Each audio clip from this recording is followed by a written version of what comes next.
If your Ryobi 40-volt weed eater only has one piece of string coming out one side, maybe nothing coming out the other side, and when you bump the bump feed, it doesn't come out any further, then you need to do this simple fix, and all you have to do is remove this cap. So we're going to hold this base plate here steady, and then turn the top half, which removes the cap like this.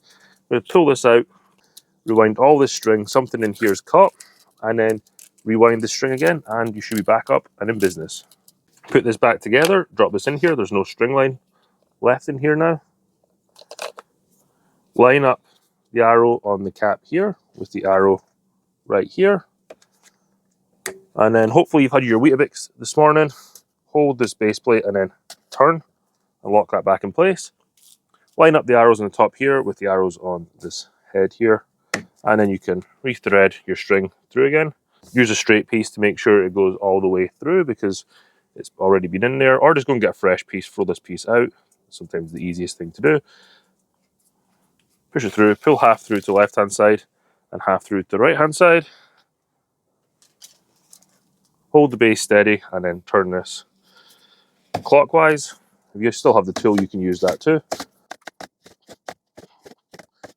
And that's how you fix a jammed Ryobi 40-volt weed eater head.